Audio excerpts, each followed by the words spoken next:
All right, Talie, welcome to the show. Thanks for having me. How are you feeling? I feel good today. Good, Yeah. good. Well, thank you for being here.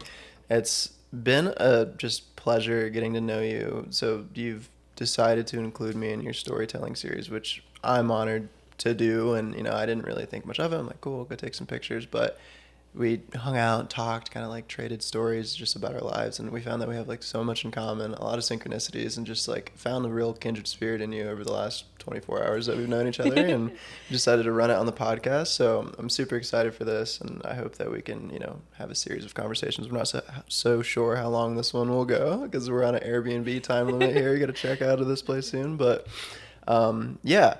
So there's a lot that I want to speak to about like what you're doing now. Mm-hmm. But if you could, I'd like to kind of introduce you to the audience and just kind of tell your backstory about kind of how you've arrived at this point, if you can. I know that's like a heavy loaded question, but if you can just like kind of speak to your upbringing and what's kind of, been the walk up to where you are today.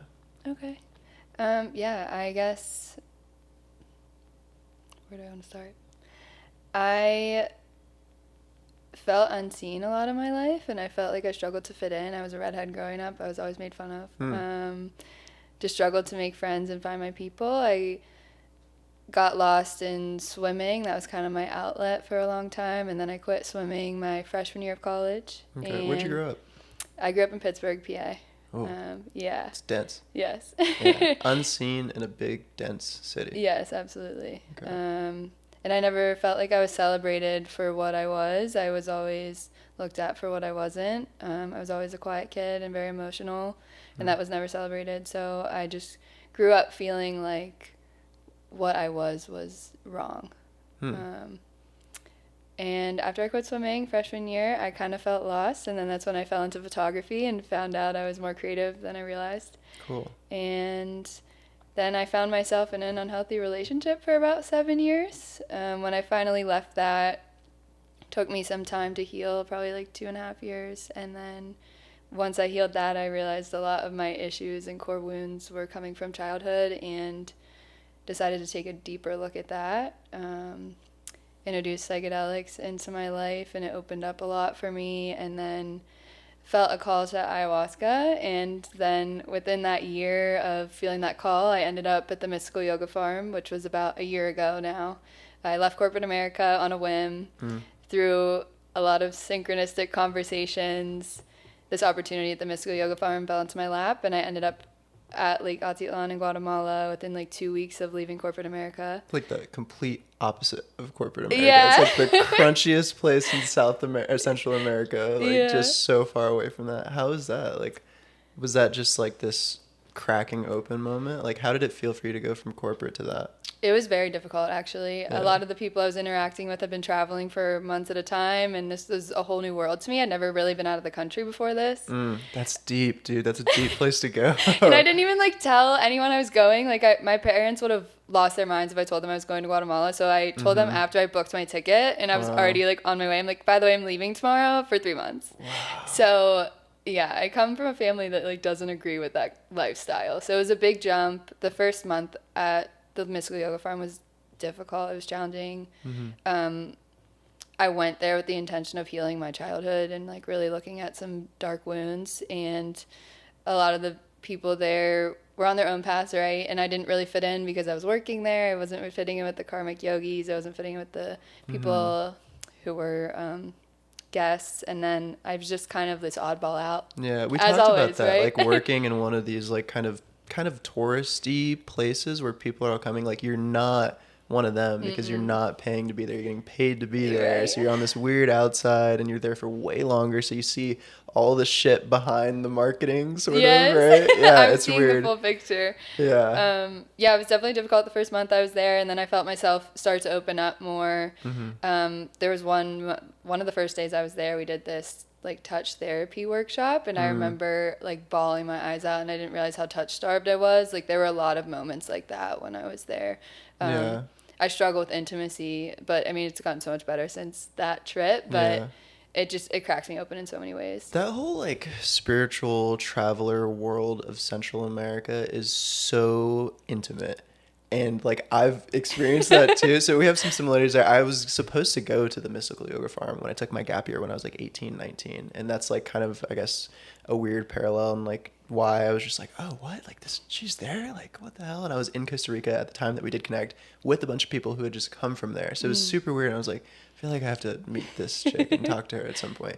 But dude, that whole like culture, it's so weird almost because we feel like it's weird when we go there. We're like, why do all these people like they want to like hug like for a really long time and like really hug the shit out of you, and it Right. feels so jarring. But then we kind of realize that like it's fucked up that we're so removed from that, from human touch, from intimacy, from looking in people's eyes, from having deep open heart to hearts. You know, it's such this weird like just I don't know wake up call to look back at the lives that we've lived and the way that we grew up in our families and just realize like how disconnected we've really become from each other. I guess did you experience that? Like did it kind of help you to see maybe I guess make peace sort of in a weird way with where you came from because you're like, oh, like I'm just disconnected because of the way that I grew up. This is actually the direction that I need to go in of like the things that freak me the fuck out. Yes, absolutely, it did. But I realized that I kept intimacy, like physical touch, in this box that I saved for romance. Yeah. But in that process, I was just starving myself. And that helped me really break through some barriers. But lines still feel blurred to me, and I think a lot of the reason I went to the Mystic Yoga Farm was because I struggled with my relationship to men, and that was interesting to interact in a physical way, and it was platonic with men, which was difficult for me. So I think I struggled the first probably month I was there with that. I didn't really partake in the physical touch. What was that like for you? Like just It going was really through difficult. that? I was it was hard on me emotionally. I'm still a little bit uncomfortable with men Yeah. if I don't know intentions because lines are blurred. Even when it is platonic, it seems like it usually turns into more at some point. Yeah, that's like a whole rabbit hole conversation that like I don't even know if we have time to get into. I would love to talk for like 2 hours about just like I the could, relationship that, you know, a modern female has with masculinity. I think it's like I don't know. It seems like there's just this fundamental disconnect at like the base level, and I feel like that causes so many issues in our society on both ends, like the way that men view women, and then you know by de facto the way that women have come to view men and masculinity. It's this like weird like prey predator relationship almost, where it's like men look at women as like something that they need to go get, and then women are always like on the defense because they're like this guy's trying to get me. right. And that's so fucked because we lose humanity. We lose the spectrum of like everything that we actually are, which is supposed to be this like beautiful, harmonious relationship where, whatever orientation you have or whatever, everybody has like a certain amount of like masculine and feminine. But say that you do have more masculine dominant guy and a more feminine dominant woman, like those two coming together and being able to have conversation and offer, contrasting and also like harmonious, differing perspectives on stuff is like so much of what we need in the world. And there's this like prophecy, I don't remember, it's like one of the Amazonian tribes, but it said that the bird of humanity unfolded the masculine wing first to like venture forth and build structure and build, just the infrastructure and to like lead the way, light the fire, build the cities. But the wing of the feminine never unfolded. So the bird has one wing open and it's flying in circles, and humanity is spinning out because we don't have this balance of the feminine. And then we look at 90+% of the large fish in the ocean are extinct, and like we're burning the forest. There's plastic everywhere. There's plastic in our bodies, and it's like I really feel like that base human disconnection can be looked at and learned from to see like our disconnection from nature and the world and society as a whole. You know what I mean? Yeah, I do. Yeah, it's a weird thing, but I think that what you've done by leaning into that like awkwardness and like the thing that you fear and the intimacy of the thing is exactly how we start to rekindle that flame and start to build more harmony in our lives. It's a weird extrapolation, but I think it's important to mention. But back to your story, like how did that process like kind of develop for you? So like you're exposed to it, it's really hard at first, then you start to like lean in a little bit, you start to open up, you start to soften. Kind of, I guess I just started being more honest with the people I was interacting with, and I told them this was hard for me, and that was when I Yeah. opened up, and I was like, you know what, like the reason I came here is because I think I was assaulted when I was young, and I'm struggling with my relationship to men, and I would just have conversation with men and be like, this is how I feel around you, Yeah. and being honest. And Yeah. I think from life experience, I've found that like most men, I can't be friends with men. Like Mm. it never has worked out in a way of like it always turns romantic in some way or another, so I never feel safe. But Mm-hmm. I felt safe enough there to open up about that and Yeah. have real conversation. Um, it was still difficult, Mm-hmm. and I think I don't, when you mix spirituality with all of this, the waters get a little muddy, Yeah. and And psychedelics and all of the yeah, stuff. it's a lot. And I Yeah. think I'm still working on my relationship to men for sure. Yeah. I didn't fully heal it or anything, but No, it it's got, gonna be like a lifelong thing, yes, right? Like I still am with like women and intimacy in right. general from my end of things. But I think that what you said is so important. It's just the shame, guilt, fear, all of that can only exist in a bubble of silence. Mm-hmm. So it's like when it's not a problem to solve, it's a dichotomy to manage. So it's like when we actually start to speak to these things, when we actually are open and transparent and willing to be vulnerable, we can actually start to put our hands on these things and start to, learn, grow, heal, Mm-hmm. whatever. But it's the absence of the conversation. That's really the fucking problem. It's not even that we're disconnected, is that we're not talking, and the disconnection is at the root of that. Absolutely. And I mean, I just like to communicate directly. That's how I've always been. And I Mm-hmm. think I feared that with men because it felt like the wrong thing to do. Like, you're not supposed to express interest or speak Mm-hmm. first. It's like the man's supposed to take the lead, but I've just Mm-hmm. kind of ignored that. And now I'm just being direct with my communication. Yeah.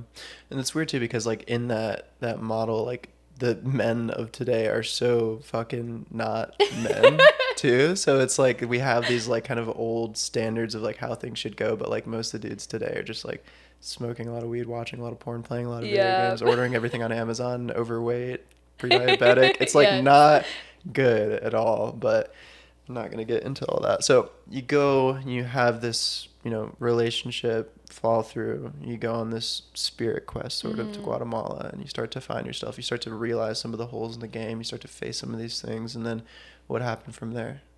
Yeah, so I was there for 3 months, and then I came back to Pittsburgh, and I took a lot of time to integrate. It was Mm-hmm. probably 6 months of integration time. I really spent a lot of time alone, and then I felt myself being pulled out of that and into service. Mm. I felt my ego kind of dissolve in new ways where I wasn't so self-focused, which I think I needed to be selfish for a few years because I needed to heal a lot from my past to then live in the present and really communicate well with others and connect on the level that I wanted to and like be of service. Mm-hmm. And so I felt this pull to be of service, but I didn't know how.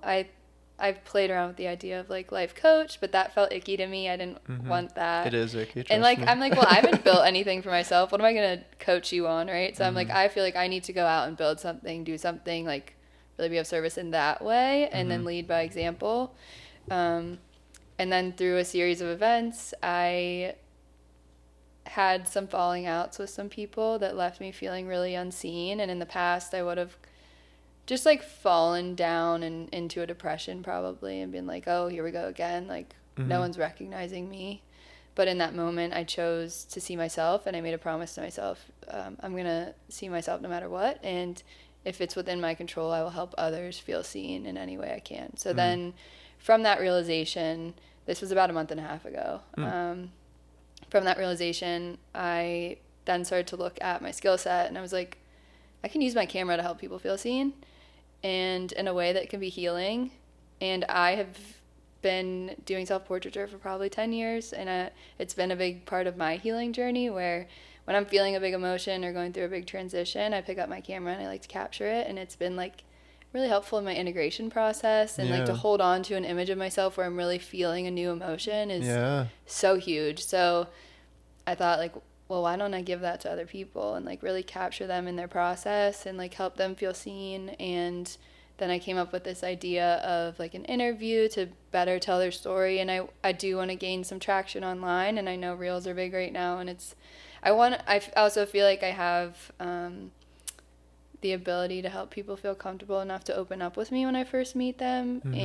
And just having really vulnerable conversations has always been my thing. So I kind of combined everything into this project I'm working on. And I felt like my whole life has kind of led to this. Like, this feels like my calling and my purpose. And I've had some weird synchronicities around it where I'm hearing God like talk to me through music and Mm-hmm. just really reflecting to me that I'm on the right path right now. Yeah, that's really cool. So tell people about this project. Like, what is this project? Outline it. Yeah, so it's basically a photojournalism project, and I'm sitting down with people for like a short interview, like between 20, 30 minutes, and we're just kind of talking about where they are in life right now.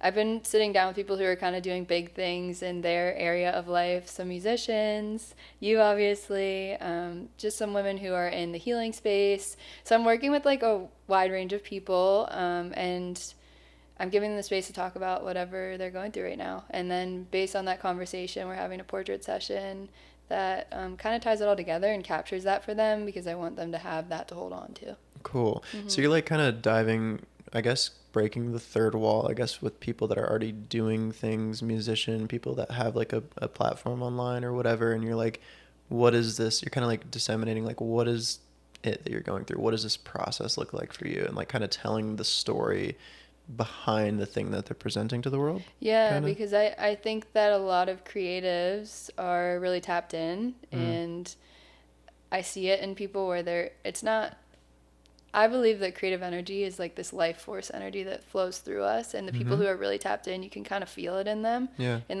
those are the kind of people I want to interview and talk to. I think we need more of that in the world, and like I want to put that out there. I like working with musicians, for example, because like they have a big backstory. Like, how did you get Mm-hmm. here, and how does it feel to be seen in that way? And um, I don't know. I like to know people and how they operate, why they operate the way they do. I like to know their creative process, and I like to talk about healing through it all because I think the people doing the big things in the world have usually been through the most. Yeah, and it kind of speaks to just the resolution and development of one's character, like to take this experience, whatever the fuck it is that they've been through. Like we've all been through shit. We all have trauma, darkness, shadow, whatever, Mm-hmm. pain, fear, sadness.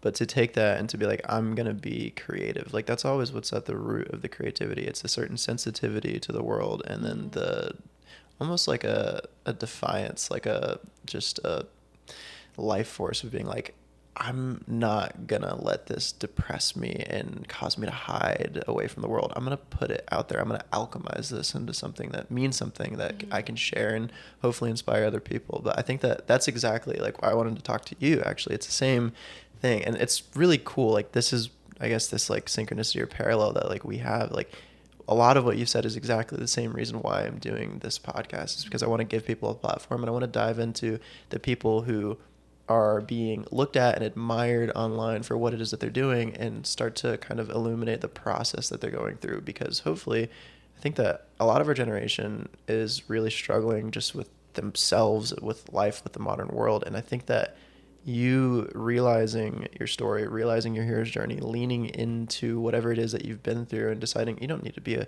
fucking artist or whatever, but just like taking on your unique hero's journey, I think is so important, because now we have all these influencers or whatever, and you know people get famous just for doing a particular fucking TikTok dance, which is stupid, but there are people out there making stuff and they get admired. But I think that there's not enough storytelling around, there's not a bridge for people to like be able to look at that and be like, okay, like how do I do this? It's just this like weird removed admiration. They put people like you on a pedestal and they're like, this chick's just in Guatemala, she's just a photographer, like she was just like that. And it's like, no, at a certain point Yeah. you decided that you wanted to do something out in the world. You decided that you wanted to look at yourself and say, what are my skill sets? Like what do I have? What is it that I'm uniquely curious about that I can offer to the world? Mm-hmm. And then going out there into the world and doing something with it that is actually of service, Yeah. right? Well, and I'm learning too that like you take the leap of faith and then the net appears. Mm. And I think I've stepped out of, I used to talk a lot about wanting to do things and Mm-hmm. creating like a podcast or doing this kind of work with people. And it was all talk for so long. And it's like, you need to actually take the action and just create it, not be Mm-hmm. so caught up in your head because you're not going to see the path until you're walking it. Yeah. What was that process like for you? Like, why did you decide to get the fuck up off the couch? I went through this big falling out with like three people about a month and a half ago. It was like I had a romantic interest in a guy, and then I had a couple girlfriends being shady with me and interacting online in a shady way, and I felt like this weird, like, unseen moment. And that was kind of my wake up call of like, I'm done being unseen. I'm done giving that control to people. I'm going to see myself and I'm going to help others feel seen, not Mm-hmm. putting up with this anymore. And it was like this new level of self respect I've stepped into. And I think it all was kind of a breaking point for me where I Mm-hmm. finally feel like I'm coming home to myself, and like I've never loved myself this much in my life. And Yeah. I just, I love all that I've been through and how strong I feel now. And I want to help others feel that too. Yeah, there's that saying that like we only change when the discomfort of staying the same becomes worse than the discomfort it would take us to change. So it kind Mm. of requires that like build up of frustration. I think I talk to a lot of people in like coaching stuff of like, they look at their frustration, their angst, their anxiety as a problem, as a flaw in the system, as a reason that they're fucked up. And I'm like, no, this is like actually what you need. It's building up the energy for you to actually make a change in your life and to actually stop looking out there for other people to validate you and start to Mm-hmm. look at yourself and be like, I'm really the only person that can give myself permission for me to be my full self. Nobody can do that for me. And even when other people do, if you don't have your own back, it doesn't fucking matter, like at all. Mm-hmm. Yeah. Do you see that like in the artists? Is that like what are some of the themes that you're seeing in these artists and creatives that you're talking to? Is that like a thing that a lot of people are speaking to in our generation? Like the difficulty of facing themselves and finding themselves?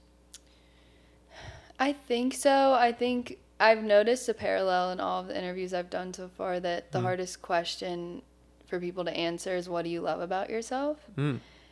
And all the people I've worked with are definitely doing some inner work and asking bigger questions about why they are the way that they are, and like taking these steps to heal the darker parts of themselves or befriend that part of themselves. Um, but I think there's like a lack of self love in our society right now where Mm-hmm. people don't want to celebrate themselves, and it's hard for them, especially on camera. I think that's vulnerable to talk about what you love about yourself, but Mm-hmm. I think the world needs more of that, and we need to own our strengths. Where do you think that comes from? I don't know. I've noticed a lot of people pleasing going on. And I think maybe I don't know.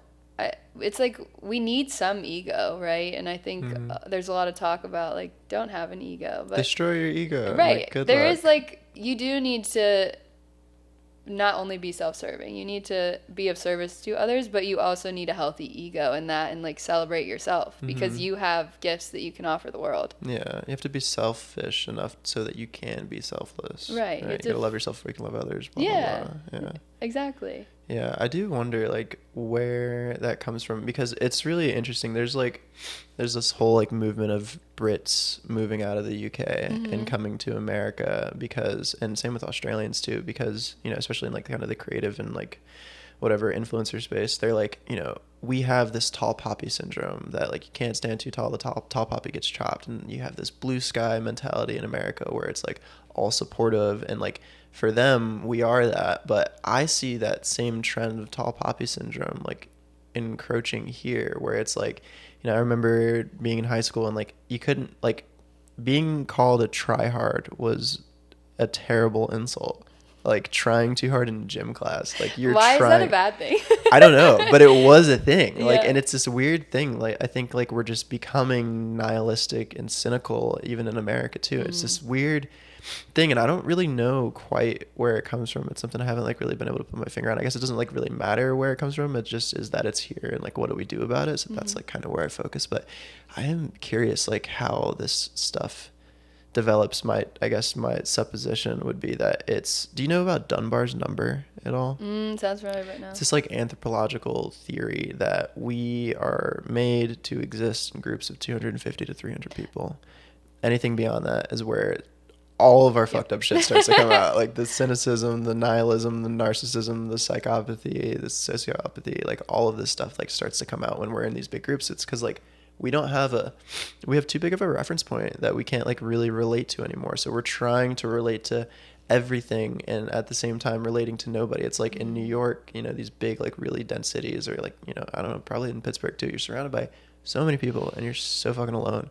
And where it's too many people where at a certain point, it's like, 5 people, cool, relating, talking, vibing, 10 people, cool, vibing, 20 people, 30 people, 40 people, 50 people. It's a party. We're mingling. It's great. Put yourself in a group of 2,000 people, nobody's really talking much. There might be like small pods, and that's cool and good, but like it's not like this, 500 people and 500 people are all co-mingling. People kind of find themselves isolated, and I think that that's probably a lot of the problem, is that like we just, the way that we've built our society is not in alignment with our biology or our psychology that comes from our biology at all. We just have too much to process. We're overwhelmed. Yeah. Yeah. And I think we get lost on the online space, right? And I think like that makes becomes, it worse. Right. Yeah. You feel more singled out.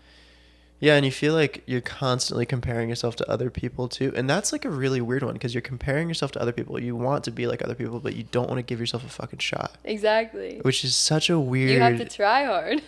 Yeah.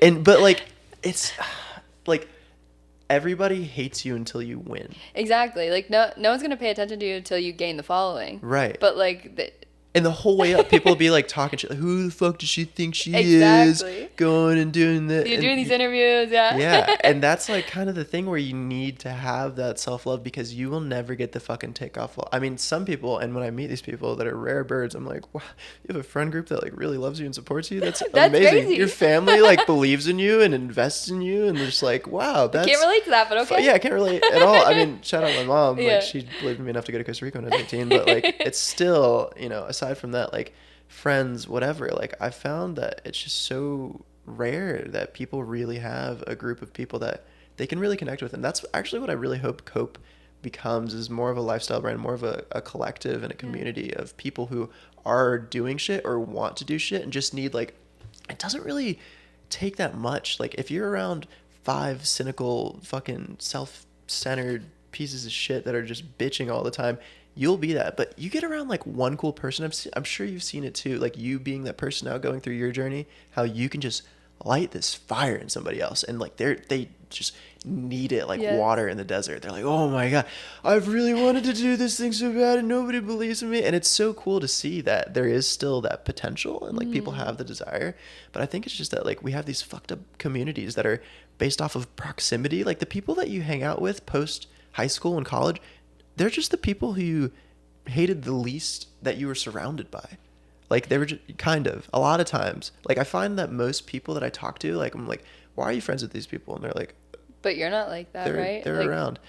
Well, I've had to go through the process of, like, being really selective about who I do surround myself with, because I was in one of these big friend groups that were just, like, the guys that I grew up with. But I didn't really share values. So it's, like, the shift from proximity-based friendships to value-based friendships. Absolutely. Of like choosing your family, choosing your tribe, instead of being passive and just letting whoever want... I have to... Dude, I talk to like women. I coach mostly women, which is... I don't know why, but I feel like I'm like this like healthy masculine for like women to talk to.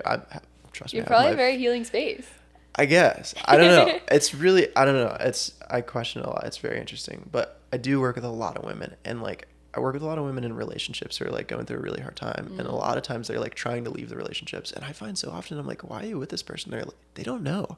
It's just somebody who paid attention to them, who kind of gave them that validation that they probably needed to give themselves, but they don't like really know. And that when you put your validation in somebody else's hands, that's how you get in a toxic relationship, because they can just do whatever, and then you just keep going along with it because you're so desperate for that validation or belief, even though it might be completely toxic, even though they might be, verbally, physically, sexually abusive in any way, like where it actually is out of alignment. So it's like, I guess the root of the problem is just that thing, that lack of self-love. Yes, absolutely. That's the core of it. And it's just something that maybe we're not taught and we're not exposed to. I think most people go out and they seek love, right? And there's a difference. Like, people are chasing this love to receive it, but you can't receive love. You have to feel it. And that's like a shift that I'm learning right now, where to actually feel love, you can feel it in any moment. Like, I can have love for everything in this room right now, and it has to come through you. It's not something you go find. Yeah. So that's a shift I'm working through right now. You find it when you face yourself, and maybe that's another one of these big kind of fundamental problems, is that we're just so fucking distracted that we never look at ourselves. Like, how often is it that people, dude, when I talk to people, I'm like, what's the like recent book that you've read or whatever? I don't read it. Like, they can't even fucking read a book. That's still escapism. That's still like outsourcing an adventure through somebody else's narrative. But like just that amount of stimulation is too low of a threshold. So the idea of them going on a walk without a phone, meditating for 20 minutes, that sounds like hell to so many people. It's so strange. Yeah.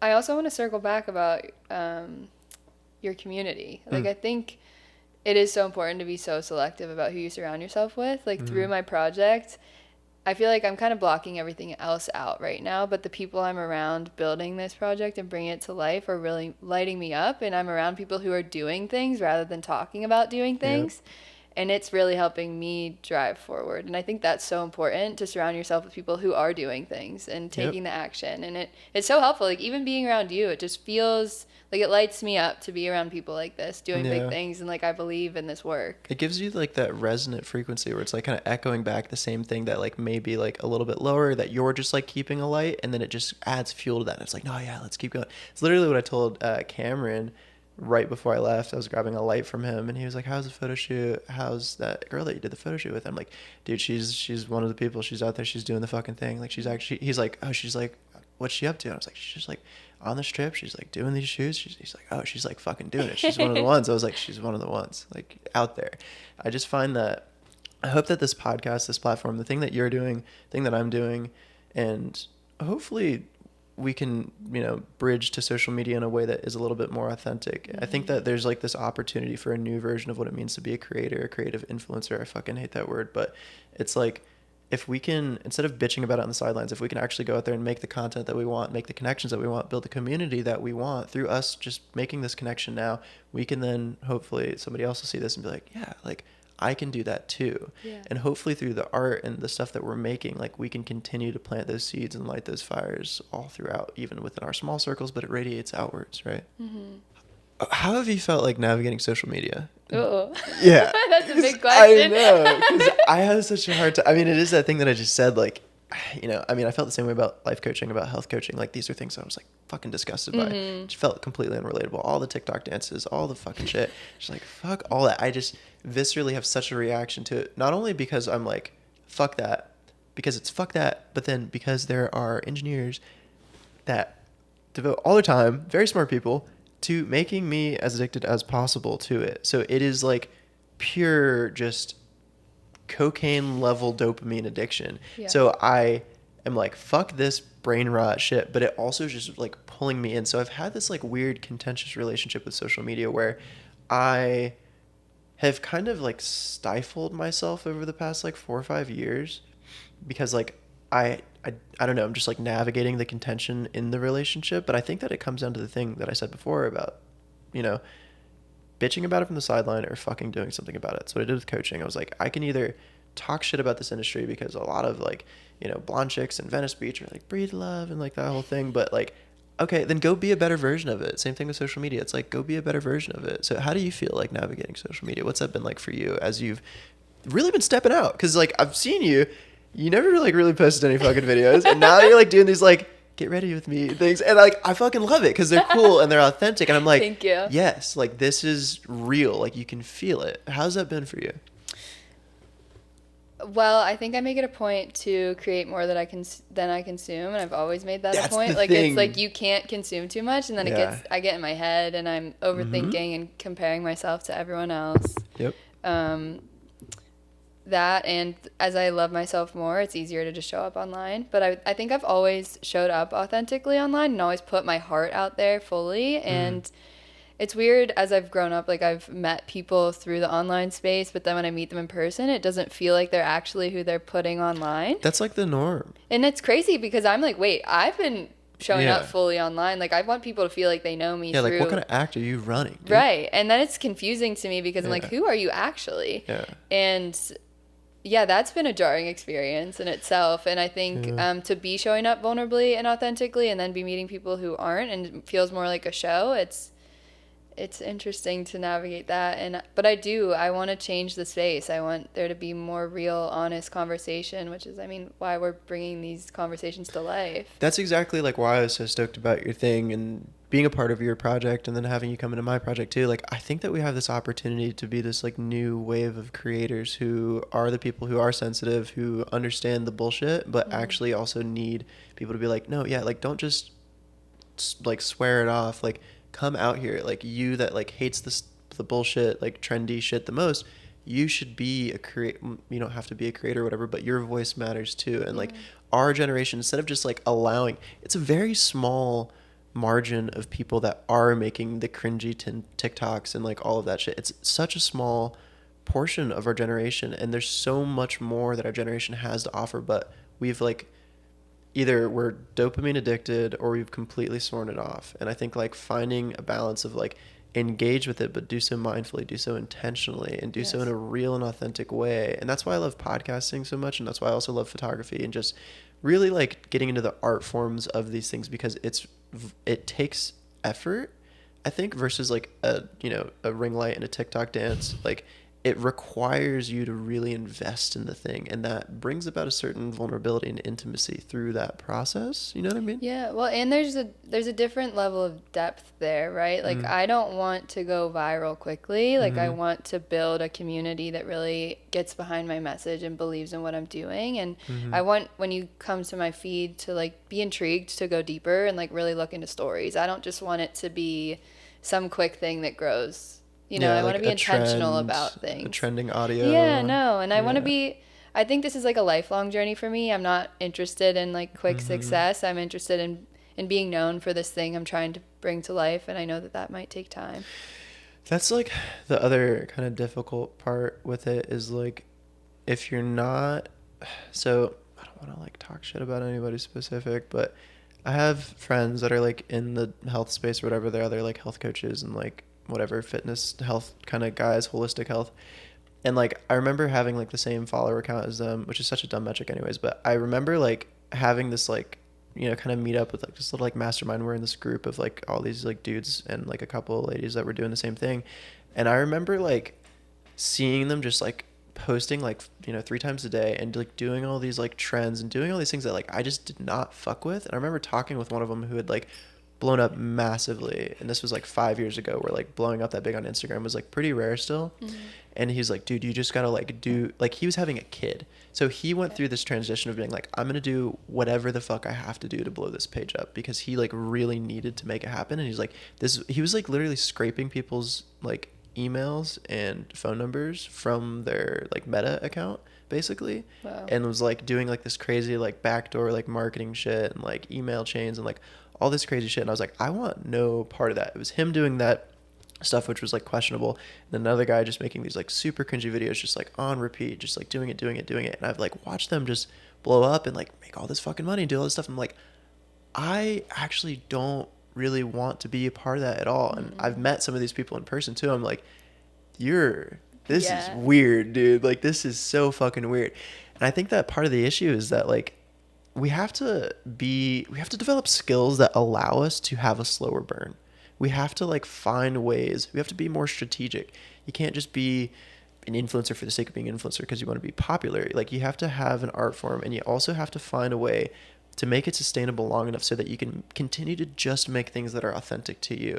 So, Mm. like, the financial piece is like a big part of that. It's like, how do you fund this stuff? What has that like been like for you? I don't know, you need to like go into like financial details, but like, has that been like a contentious thing for you, like trying to find a way to fund these trips and these interviews? And like, it's weird, it's hard, right? Because you don't want to work at a like fucking grocery Right. store. Well, right now, like wedding photography is paying my bills. Mm, So I'm booking a lot of weddings, yeah, which isn't my passion, but it pays the bills yeah, and the money's there and I have the skill set.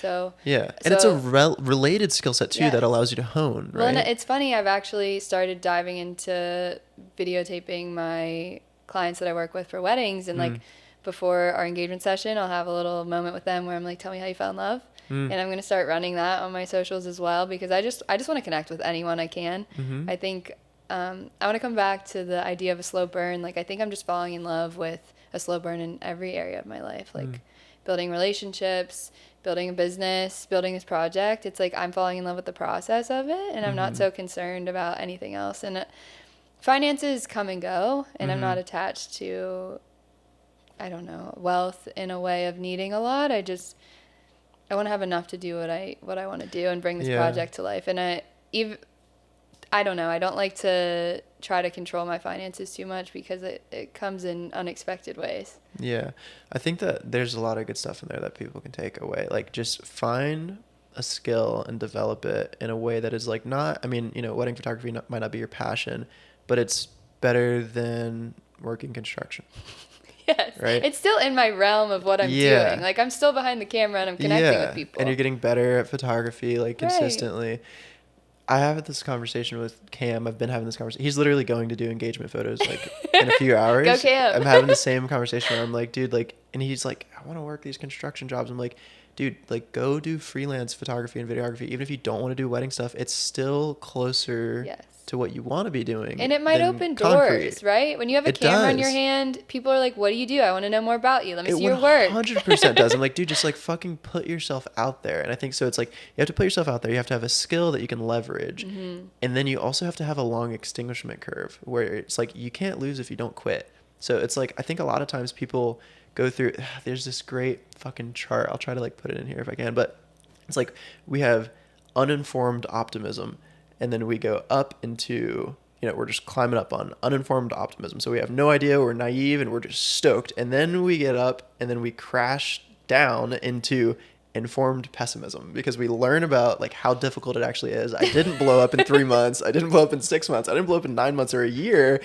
you start crashing down. And that's like the valley of despair. And then you sit there, and then what people usually do is they'll go pick something else and they'll go back to uninformed optimism. But what you actually need to do is you need to sit in the valley of despair. You need to have informed pessimism, cynicism, whatever, fear, doubt, guilt, shame, whatever, that it didn't work out as long as you wanted, and lengthen your extinguishment curve and just allow yourself to have, just change your fucking framework. It's not a year. It might be 2, it might be 3, it might be 5. Pick something that you can love for 10 years without ever needing to blow up or be famous or be recognized. Like, do something that you intrinsically love, Right. whether it is successful or not. And I think that that's like the biggest fucking thing and that allows you to put yourself out there because you're so in love with what you're doing and you believe in yourself and you believe in the skill set that you're developing enough to do so. Well, and when you get to that point where you love what you're doing so much, people feel that, and it's magnetic. Because like when I'm just concerned with connecting with people and getting the best photos I can, and I fall in love with the process, that's when the work comes flying into me, and I don't have to really do too much. Yeah. How did you like find photography? Like, what brought you to that? I've kind of always, like, since I had a phone, just like always loved to take kind of artistic photos. And then I got gifted a camera my sophomore year of college, and then I took a photojournalism class actually. Nice. And really connected well with the teacher, and she kind of like took me under her wing and taught me a lot. And then I kind of just ran with it. I was doing it as a hobby, and then I was posting online and people started reaching out for me, like paid shoots. So how was that like shift for you, like going into like, I'm gonna charge money? I was like, you want to pay me to do this? It wasn't even like I was trying to promote myself. People were just like, will you do my senior photos? And I'm like, sure. Was that hard to like take yourself seriously in that way, like be a pro? I never took it. I don't know. I even fell into wedding photography like that because one of my Really? closest friends was like, take my wedding photos. And I was like, you want me to do that? For Like, real? I've never done that. That's Yeah. What if I miss the first kiss? Yeah. But she was like, yeah, I'll pay you whatever you want. And I'm like, I don't even know what to charge you. Mm-hmm. So I kind of fell into that. And yeah, it just seems like that's how my life unfolds for me. Things just kind of fall into my lap when they're meant to. Yeah. Do you have like any difficulty around like, I guess you'd call it marketing yourself? No, I don't think so. I mean, the right opportunities open for me. I think networking has been a big thing for me. Mm-hmm. I think I don't really struggle to make friends. I've moved around a lot, and I just talk about what I'm trying to do. Like anywhere I go, I'm telling people about this project, and it's just opening doors in really unexpected ways. I think that that's like a very key thing there that like people need to understand is like you don't need, what is it? I talked to this guy on the old podcast he used to have, Garrett Kramer. He's a sports psychologist. Shout out Garrett. He was saying seeking is the root of suffering. And he's like, if you're always pursuing or defining yourself as lacking. So if you're chasing, you're never going to get it. And just sitting back and instead, so like that fucked me up when he said that. I was like, how? Because I was, 23 at the time. And I was like, well, I'm a young man. Like, how do I go pursue? And how do I go hunt the things that I want? And all this stuff. And he's like, what you need to do is instead position yourself to receive. So it's more so just about being in alignment and not being desperate to go get anything, not being in self-defined scarcity, Right. but instead just being like engaged in the fun and the joy and doing what you naturally do, and then trusting and having faith that the things will come to you when they need to, and they do. But if you're not tapped into that, and if you're always like, I have to, it's never gonna fucking happen. You can't force this shit, especially in a creative thing pursuit. Well, you have to just embody the person who has the life you want. And Mm-hmm. you hear that all the time, but to actually do it and sit back in that, it's a relaxed identity shift, and like you're Yeah. sitting back in confidence versus like leaning forward in anxiety. Yeah, And not like, shoulders scrunched, but yes. relaxed, chest up. Yeah, and Yeah. people can feel that. Yeah, Mm. yeah. Have you ever read The War of Art? No, I It's a haven't. fucking crazy book. It's so good, but he talks a lot about the muse being this like kind of ethereal like spirit thing or whatever. It's very interesting analogy, but he does actually believe the muse to be this like spirit. He's like praying to, he's like, we show up and we honor the muse, we worship the muse. We show up as a pro. The main things in the book are he's like, show up as a pro and honor the muse. So he's like, writers fucking write, photographers take photos. He's like, just do the thing. Don't think, thinking about the thing isn't doing the thing, writing about it's not doing the thing, talking about it's not doing the thing. Yes. Doing the thing is the only thing that is doing the thing. So go do the thing, and as you said, embody the lifestyle that you want to live. And that's the fucking thing that I think so many people miss, is like they're waiting for somebody to give them permission. And it's like, you can't do that. The brain knows no difference between a lived experience and an imagined experience. So if you start to actually identify with and be in the frequency and the energy and the position of somebody that actually does those things, that's how you actually create those things. You have to literally believe it before it can happen for you, because if you don't believe that it's possible, whether you believe you can or not, you're right. Right? So it's like you have to fully actually embody that thing, not just like, I'm doing the thing, like I'm kind of going through the steps on like fucking own your shit. That's been a big thing for me, is like really owning it, because like I've been a fucking health coach and life coach for whatever 6 years.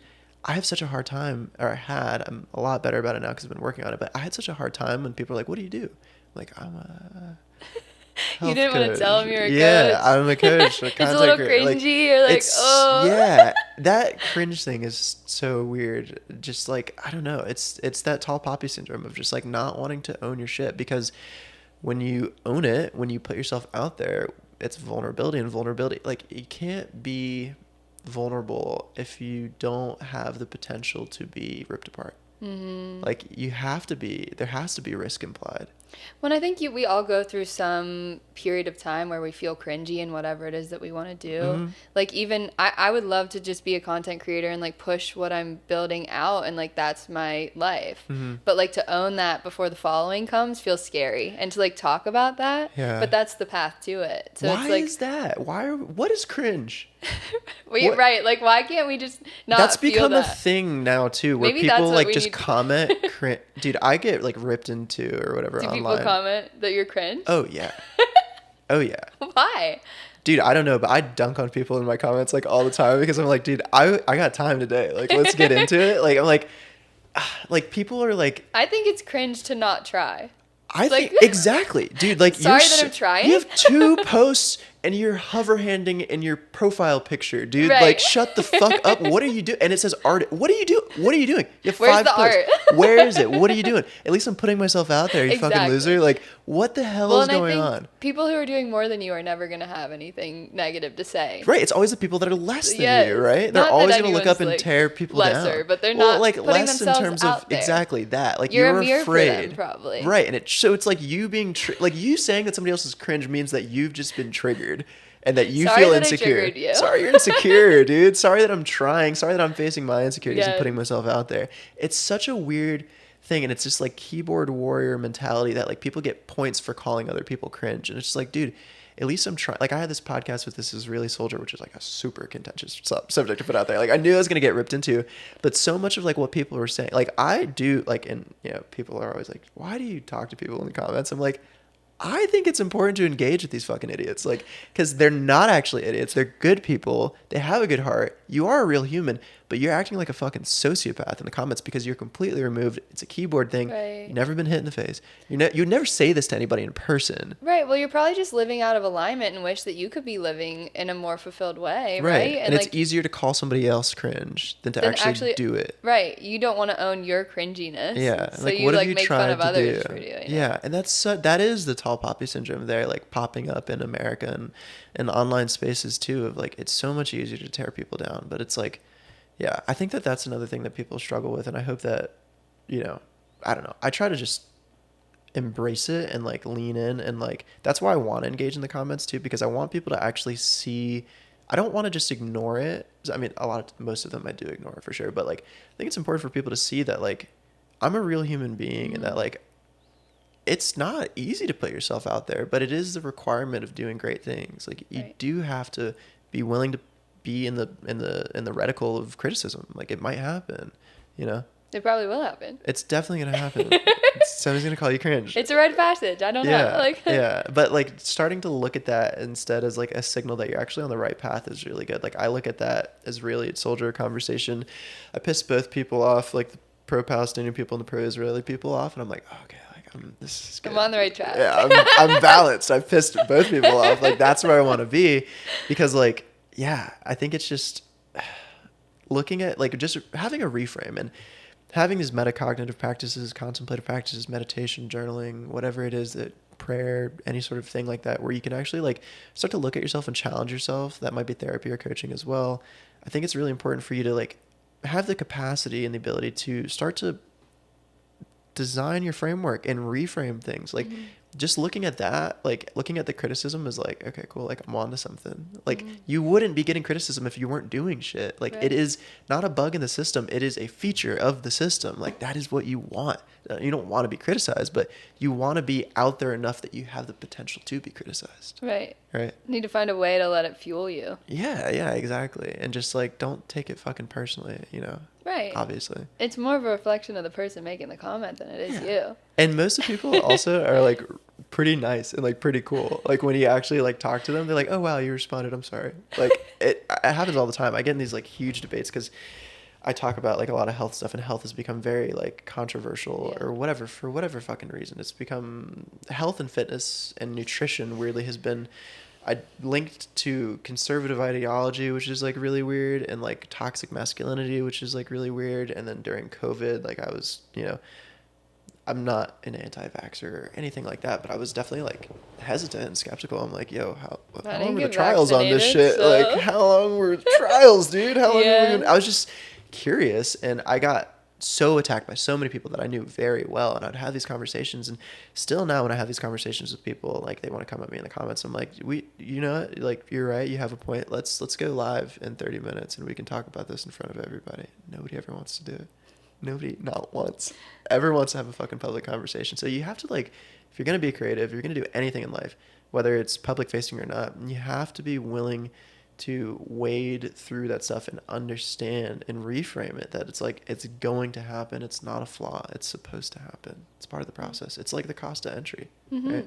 Well, and I think surrounding yourself with people who are also in the process of building their life is so helpful, because you're surrounded by those people who believe in you and see your vision, and then the rest doesn't matter so much. Yeah, I think that's like one of the biggest issues is like people just hang out with lame people. Like you hang out with people Stop that you want to be doing that. nothing like. Right. It's like, At and then all. you were going to take advice from them? You would take it, or you're like your fucking parents, dude. It's like you're taking advice from people who've never been where you want to go. Right, exactly. Like, how the fuck can you do that? Stop telling your parents your dreams. Stop telling people that aren't like admirable to you about your fucking dreams. No, exactly. You have to be I'm so particular about who I talk to about anything, honestly. Or like who I spend time with. Have fucking high standards for who you surround yourself with. Like, it fucking matters. If you're on 4 cokeheads, you will be the 5th. Yeah. And even if you're not, the energy that it takes to resist doing the drug or being a piece of shit, whatever the fuck it is, that's equally exhausting. So it's like, yeah, I think people just need to give themselves permission to be selective and have boundaries. And I know it's like, you know, a people pleasing thing, but I know it's like really, really difficult for like a lot of like young women, because like they tend to be more community minded. Men are too, and like they're super fucking lonely, and that's a terrible sidebar, but like I think that we so deeply long for community that we just put up with whatever. And it's like, dude, you have to be willing to have a lonely chapter if you want to find your people. The lone wolf leaves the pack that's sick and dying, so that not so that they can be alone forever. It's a balance thing. Go find a healthy pack. Go find a healthy pack. Go create your pack. Go be and find the people that you want to actually embody and be with. But I think it's just that permission to be like, no, actually, I don't have time for this right now. Like, I actually don't want to, I'm not interested in this conversation. Difficult with your parents. Well, maybe you just need to choose your life, right? Choose your career, leave the one that isn't serving you, leave the relationships that aren't serving you. It's a matter of just like taking that leap of faith. Yeah, and because otherwise, like, resentment, unexpressed expectations or future resentments, and it's like, you know, you can a lot of people convince themselves like, I'm staying because like I love them and like all this stuff too. It's like, dude, you're gonna end up fucking resenting the shit out of them if you never live your life because your girlfriend doesn't want you to. You're gonna fucking hate her. Well, that's, eventually. yeah, and I think you need to be more committed to your life's path than you are to a partner or relationship. You need to be committed to your soul's calling. You need to find that thing, and then the Yeah. right people will be on the path with you. And if they're like, that should be a litmus test. It should be a filter for you to find the people that you're connected to. If they don't, the real ones get it, you know, like Right. if they don't get it, they don't need to be in the circle. And it can still be love. My favorite things is like, fuck off with love. Like, just I fuck love out of that. here. I'm gonna steal Shut the that fuck one. up. I love you. I love you. I wish you the best. I Yeah. have no time for your shit. Right. Like, at all. I'm out. I'm going this way, and that's fine. It sucks because you have to, like, you know, doing the things that we do. You know, you spoke to it earlier, and like I know that I had to do it. I have to continue to do it. Like best friends, like the people that I'm in Costa Rica with. Like I have to like walk away so often and just being not ruthless, but just being like really just taking your shit seriously and understanding that like this life is not guaranteed. To wake up today was a blessing. People that had plans for today did not wake up this morning. Like we Mm-hmm. take this shit for fucking granted so often. It's like, dude, take this, like understand like today is a fucking miracle and own it as if that, protect it as if it is. Yeah. You know? Well, it's gratitude for every moment, Right. right? All there is the present. Mm-hmm. And I think I lost my train of thought. You're good. Find it. Gratitude. No, but it was about relationships. Mm. I feel that I'm not so attached to the idea of like community lasting a lifetime or finding my people that are going to be in my life forever. It's like Mm-hmm. removing this idea that there is some relationship to maintain and just being present with people and allowing it to be what it is and like allowing room for fluidity in relationships because we're not going to align on everything all the time. And Mm-hmm. I think leaving space for people to flow in and out of your life is important. And Absolutely. Just like kind of detachment, right? yeah, like I'm not attached to this idea of forever. And I think we spoke about this earlier yesterday. And Mm-hmm. I just think like the idea of forever is kind of fear based. And I want to Mm-hmm. be surrounded by people that are aligned with me. And it doesn't mean like relationships don't take work, but I Mm-hmm. think that like working with the right people who have the similar vision and are, I want to be around people who are more committed to their goals than they are to me. Yeah. Yeah. Yeah, for sure. And like people like their values really. Like I want to be around people that will call me out on my shit because Yes. they believe in me enough to see beyond my pessimism or That's so cynicism that comes important up, to right? me. It's like, tell me if I'm not seeing something. Yeah, like, and that's the standard that we need to have is like people that are just like also, you know, taking life not for granted and just Mm-hmm. like really fucking leaning into the thing.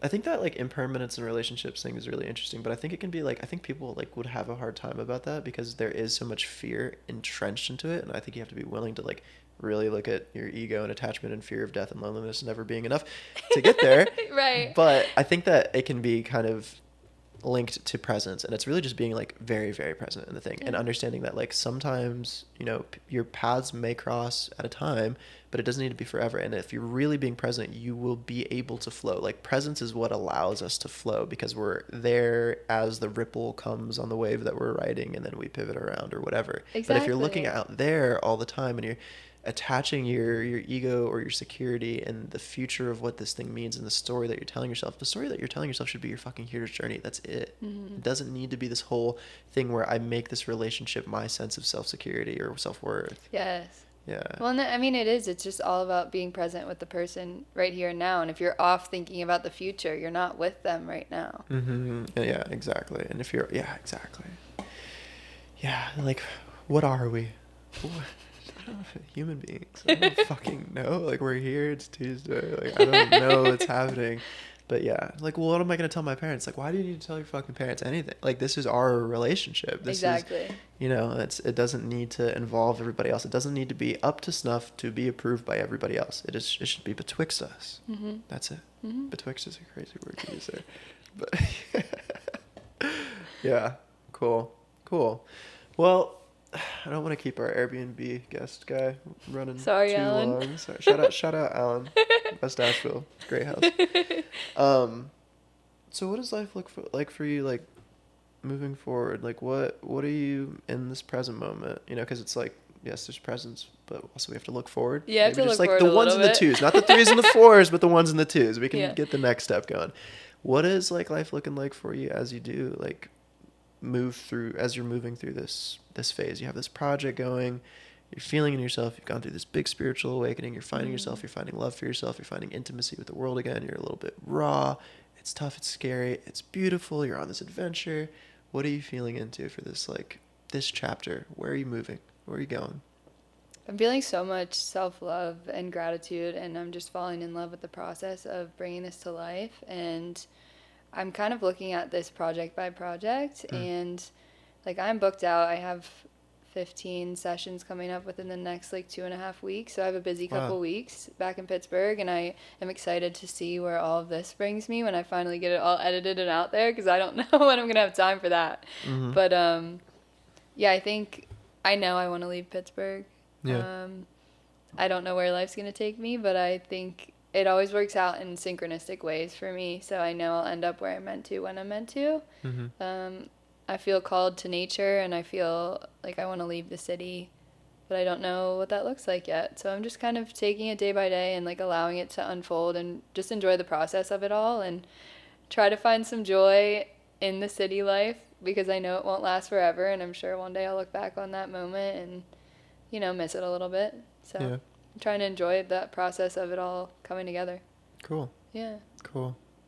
Peru? I want to go to Peru. Peru's gonna happen. Yeah. We need to go to the Sacred Valley. Let's do it, dude. Let's run Should we it book up. a flight right now? We can fucking do it, dude. I think we're pretty free. I can make it work. We can make it happen. We'll talk about it. Cool. Well, closing tradition on this podcast, just kind of want to frame this question to you. How do you cope? How do you cope with the difficulties of life? It's my belief that our character is not defined by what happens to us, but how we meet the circumstances that come to us. So how are you coping with life? Through creative and inspired action. I think when I'm met with difficult challenges or emotions, it's just transmuting that into something artistic or creative, and that's kind of how I've been coping lately. Yeah. That was a good tagline, dude, at the beginning. Creative and inspired action? Yeah. That's fire. I'm reading cool. The Artist's Way right now, and So it's just like moving through me, and Yeah. I'm like, wow, this book is something crazy. Have you read The Creative Act by Rick Rubin? No, that's on my list though. People keep telling me I need to read that. Dude, I drew this symbol on my hand the other day, like right here, because I wanted to get something to remind me to stay off of social media and create more than I consume. Yes. I drew this circle with a dot in it, which is like Carl Jung's self-awareness model. And then I was like, oh, wait, that's the cover of Creative Act. And then I went to the gym, so whatever. This whole like weird thing. I sat in my car to take a client call. I was sitting across from this like little outside library, like one of those book boxes. And I was like, oh, it's whatever. Never thought anything about it. I was like staring at it because I watched people go up to it because my car was parked in front of it. I was taking this client call. And whatever, I went to the gym, worked out, came out, walked past it, and I was like, maybe I'll go check it out. I opened it, and it was there with the fucking symbol on my hand. It was so weird. You've read the book? I have it. I just got it. Like, this just happened.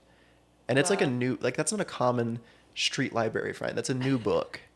It was so weird, but I have like flicked through it a bunch. It's kind of like these treaties, so it's kind of all over the place. So I just like open it to like random pages sometimes and just like read it, and it's fucking great. Shout out Rick Rubin, but I'll have to pick a copy up. Yeah, it's a very good one, but cool. Well, I think that's awesome. I think that's a really beautiful way to respond to that question. And I encourage people to, like, you don't need to be a fucking photographer or podcaster, creator, influencer, social media person at all. Your life is a creative act. And I think that's a lot of what Rick Rubin talks about there. It's like we're all doing art. We're all hopefully creating through inspired action. And I think that's a really beautiful reframe that people can have, is looking at your life as an art project. Every day is a brushstroke. You're making a mountain out of layers of paint, you know? So embrace your life as an artist, as a creative. You are creating every day with every breath. So go cope. Cool. Thank you for being here. And thank you for doing this. This is really cool. Great, yeah. Hopefully we'll run it back sometime. Yeah, I hope so. I think we could talk for like hours. Yeah. So we'll run it back, but thank you. Thanks. Yeah.